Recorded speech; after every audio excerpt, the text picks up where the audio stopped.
Hello, I'm Caleen Jennings, Professor Emerita of Theater in the Department of Performing Arts.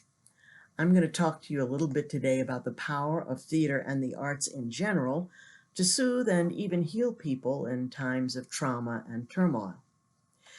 So the first thing I did when thinking about this was go to the website of Americans for the Arts, which is our arts advocacy group. And I found a wonderful quotation that I want to share with you. In military and civilian populations alike, clinical research is now giving us the statistics to prove that the arts not only help us heal mentally, physically, and morally, but enhance our well-being, improve our coping skills, and help us build resiliency. An investment in the arts in health is an investment in America's health. I think most people know that hospitals around the country regularly employ artists, singers, musicians, magicians to not only entertain the patients, but to offer something that's really quite positive and powerful in terms of the healing of their patients. There have been lots of studies done that show that music and art and singing help and restore the body in ways that I think in many ways are still sort of mysterious to us, but we know that there's an impact. So in thinking of this, I ask myself, if I weren't an artist myself, what are the things I've done during the start of the pandemic that has used the arts to heal me? And of course, I've been online a lot. And some of the things I've shared, one of my favorites actually is a challenge that's been offered by a couple of museums, and I think maybe even a newspaper, a challenge to people to recreate the masterworks in painting at home using found objects. And there are just wonderful, wonderful instances that make me laugh, that make me think, that make me inspired by the creativity of people and the resilience of people to do these, to recreate these masterworks in their own homes. People wearing buckets on their heads and posing with rolls of toilet paper as they seek to recreate these masterpieces. So that's given me a lot of joy and a lot of pleasure. Dancers they really jumped out there, pardon the pun, they really jumped out there early in terms of making videos. There's a particular video that I love that the students of Juilliard made. They choreographed, there were about maybe 30 of them that choreographed a piece to Bolero that is absolutely uplifting and inspiring. And I confess I've viewed it more than once. If I find myself feeling a little bit down, I will pull up that video. The powerful thing about that video and the powerful thing about the dancers is that in the video they're soaring and leaping and twirling and doing all this amazing movement. And by watching, it's almost as if I can do that vicariously. I am remembering how it felt to soar and leap and twirl and spin. And I think we need that during a period where we feel so confined and locked in our houses. We have to remember that the human body was meant to do that. There have been wonderful videos posted by musicians. There's a particularly moving video from a high school chorus in South Africa. The teacher could not gather his students live to practice chorus, so he had them do it on Zoom, and they sang Leonard Cohen's Hallelujah. And seeing those tiles, he did it quite beautifully because he puts the little Zoom tiles in the room where the choral stands are. So it's really a remarkable video that reminds us not only of the power of music, but the power of music to connect us even though we are not physically together. And of course, theater is my medium. I've been very involved in watching what theaters have done and how they've responded. And actually preparing to chat with you today, I thought a lot about what theater means and why we do theater and why it's important in terms of healing and soothing in difficult times. Theater is basically about telling stories, and that is what humans do. And we do it for any number of important reasons, but that is why theater exists, to tell our stories.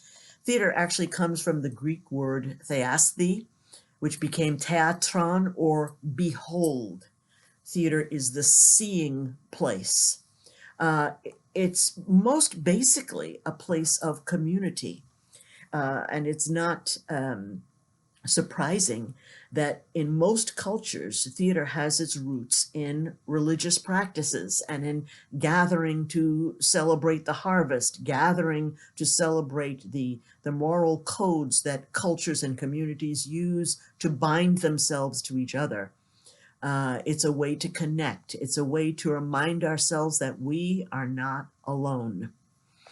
The live experience of community is what's so important in theater, and what differentiates it from film. I mean, think about it. We go to the theater and sit with a group of people. We also go to a film and sit with a group of people.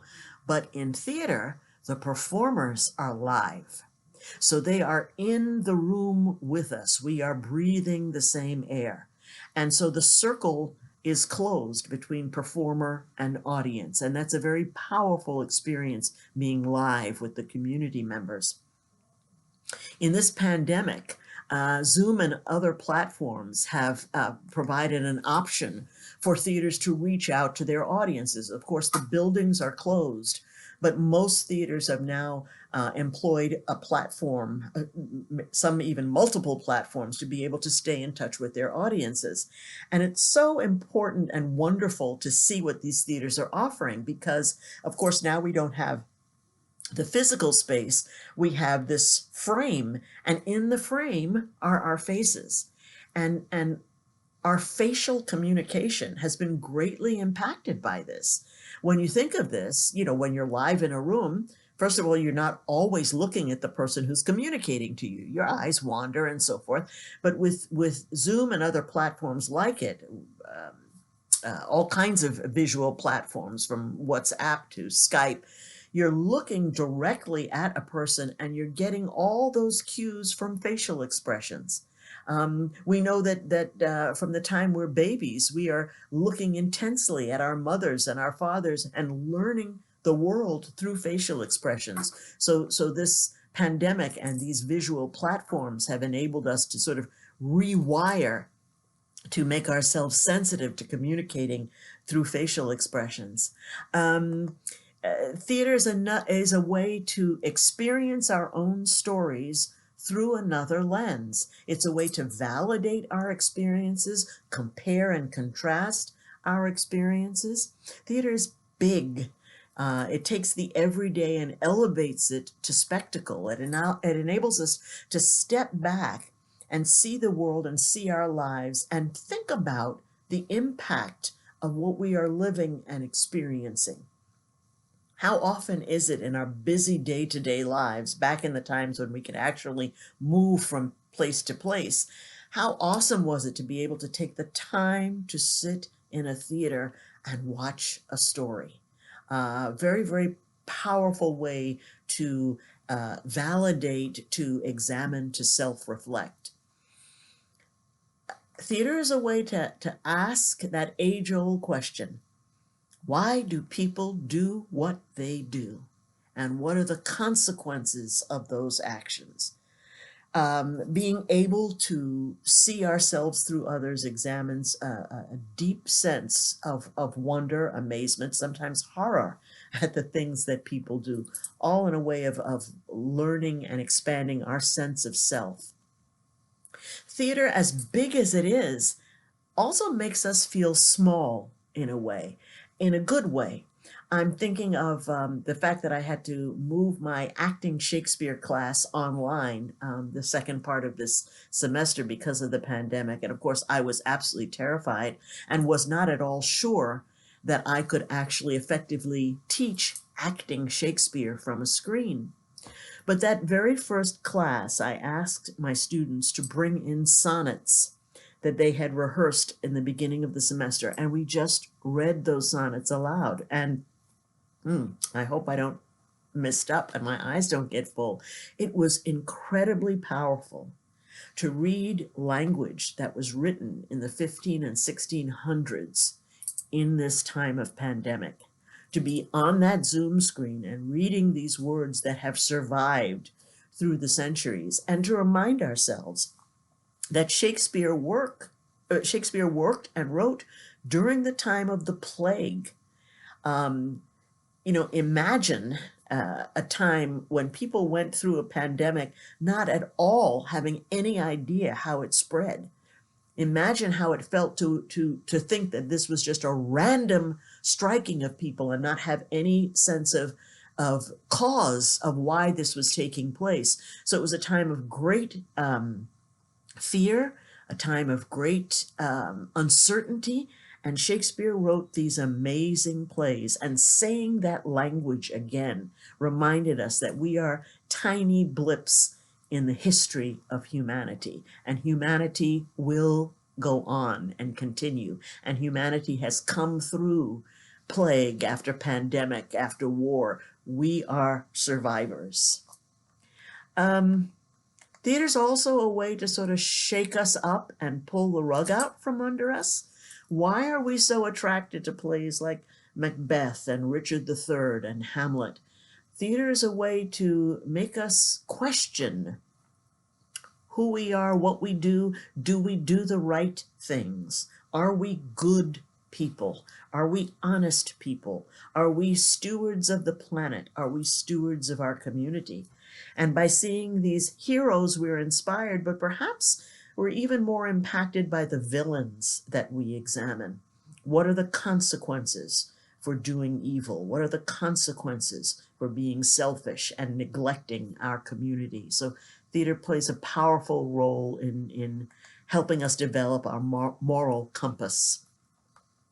I would urge you to go online to your favorite theaters, and maybe some theaters that you haven't visited before. Visit their websites.